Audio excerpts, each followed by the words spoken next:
అందరికీ నమస్కారం. ఒక చిన్న విషయమై క్లారిఫికేషన్ ఇవ్వాల్సిన అవసరం వచ్చింది. ఈరోజు సాక్షి మెయిన్ పేపర్లో నా నియోజకవర్గంలో ఒక గ్రామంలో పాములపర్రు, కోలమూరు అనే 2 గ్రామాల మధ్యన ఉన్న పొలాలకి వెళ్ళే ఒక రోడ్డు గురించి చాలా అన్యాయంగా మరి పోలీసులు కానీ నేను కానీ వ్యవహరిస్తున్నట్టుగా మరి almost 1/8 page in the main edition వాళ్ళు వేయటం జరిగింది.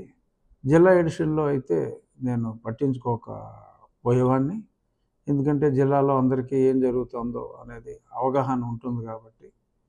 బట్ ఇది రాష్ట్ర వ్యాప్తంగా మరి వాళ్ళకి ఎంతో కొంత సర్క్యులేషన్ ఒక 5-6 లక్షలు ఉంది కాబట్టి అపార్థం చేసుకోకుండా ప్రజలకి నా వివరణ ఇవ్వవలసిన బాధ్యత నాపై ఉంది కాబట్టి నేను ఇచ్చిన వివరణని సాక్షి వారు ఒకవేళ రేపు ప్రచురిస్తే సంతోషిస్తాను.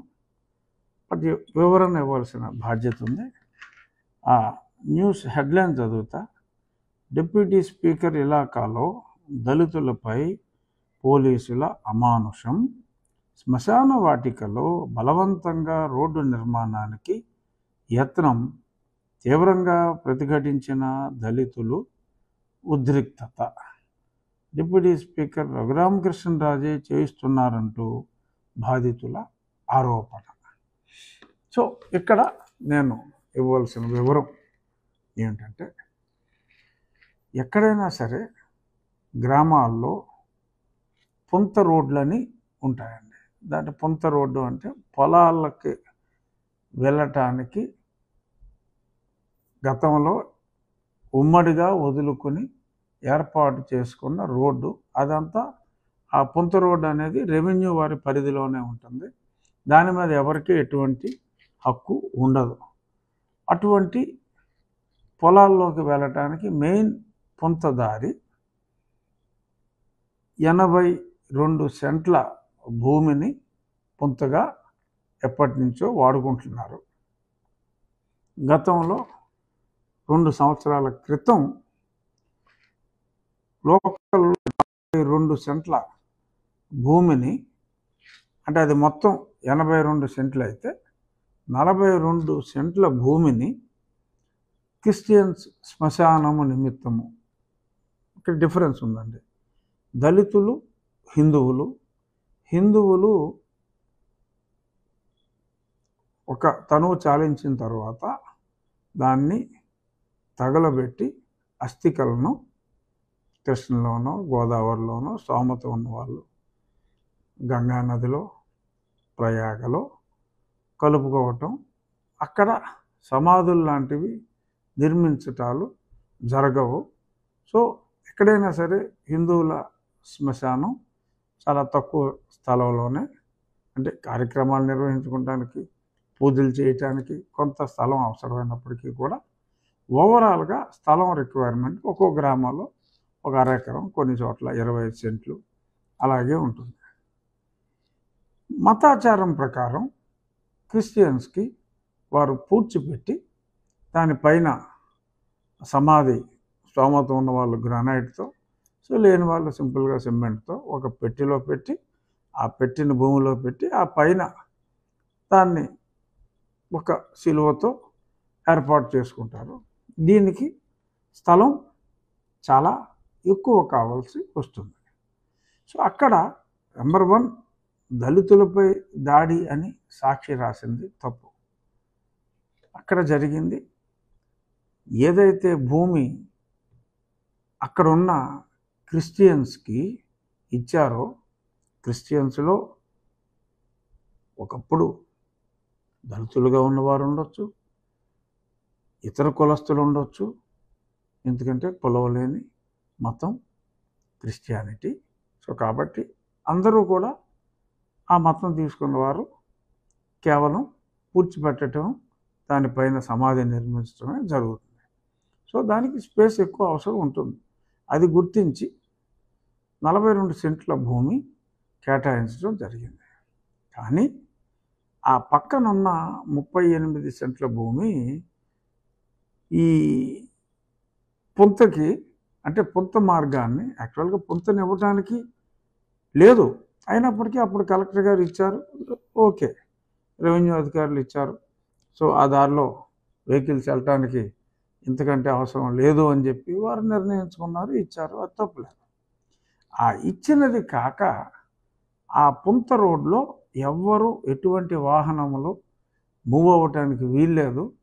వేరే పొలంలోంచి మీరు వేసుకుంటే దారి వేసుకోండి, ఇది మా సమాధులు నిర్మించుకోవటానికి, మా మతాచారం ప్రకారం మా సమాధులు నిర్మించుకోవటానికి, అది శ్మశానం, హిందూ శ్మశాన వాటిక కాదు.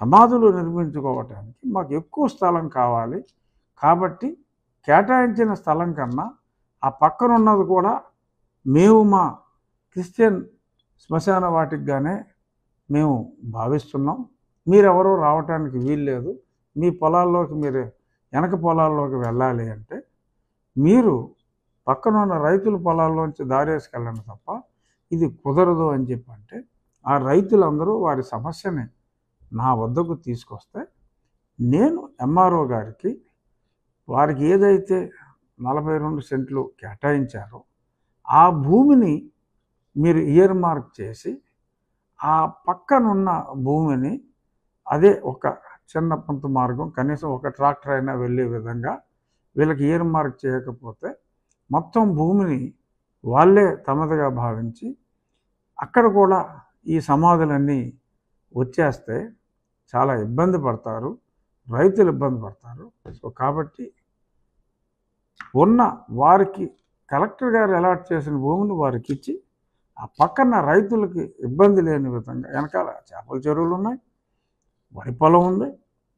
సో కాబట్టి ఆ వెహికల్స్, వరి అయితే ధాన్యం తెచ్చుకోవాలి, మరి చేపల చెరువులు అయితే డైలీ మేత వేయాలి, ఇవన్నీ ఉన్నాయి. కాబట్టి వారి హక్కులకి భంగం కలిగించకుండా వీరికి ఇచ్చిన దాన్ని ఇబ్బంది లేకుండా రెవెన్యూ వాళ్ళని విడగొట్టమని పంపిస్తే వాళ్ళు తీసుకెళ్ళిన పరికరాలని అక్కడికి వచ్చి ఆ పరికరాలని తీసి పక్కనున్న కాలువలోనూ ఎక్కడో విసిరేసి రివర్స్లో దాడి చేసి ఒకళ్ళిద్దరు వ్యక్తులు,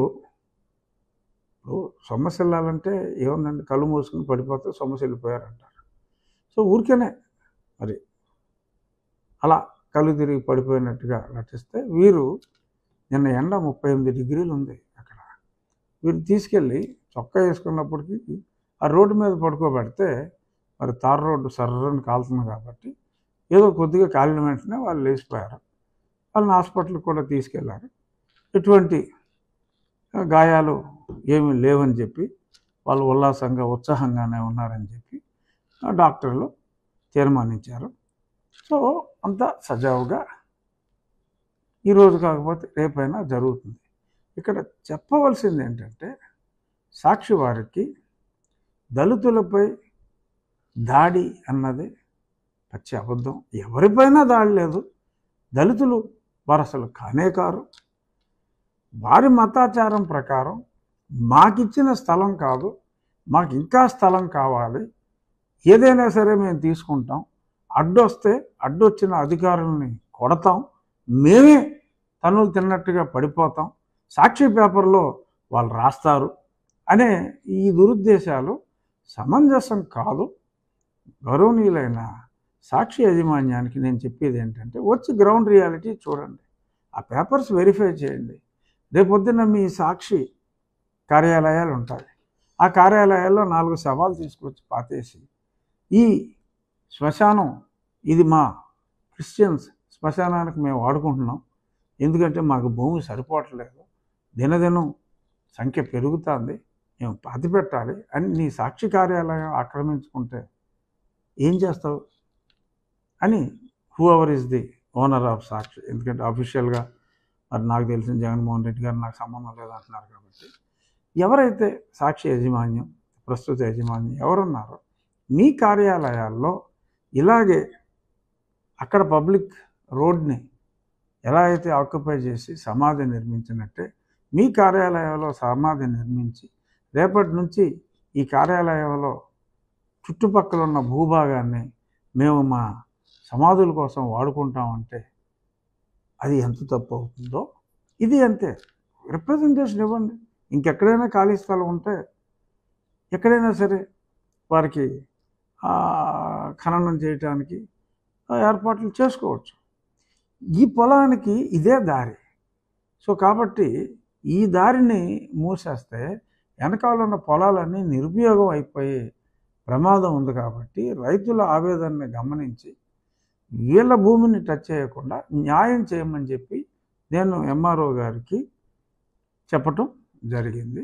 వారిని అక్కడికి రానివ్వకుండా వీరు చర్యలు తీసుకుని రివర్స్లో నేను దాడి చేసినట్టుగా మాట్లాడటం సాక్షి యాజమాన్యానికి సమంజసం కాదు అని నేను తెలియజేయటం కోసం ఈ వివరణ ఇవ్వవలసి వచ్చింది. ప్రజలు అంటే చాలామంది సాక్షి పేపర్ చదవకపోవచ్చు, బట్ ఆ చదివిన కొద్దిమంది నన్ను అపార్థం చేసుకోకుండా ఈ నిజం చెప్పవలసిన బాధ్యత ఉంది. నో డౌట్ మీకు శ్మశానానికి ఎక్కువ స్థలం అవసరం అవుతుంది. ఎందుకంటే అనుదినం పుట్టివాళ్ళు పుడుతూ ఉంటారు, చనిపోయేవారు చనిపోతూ ఉంటారు.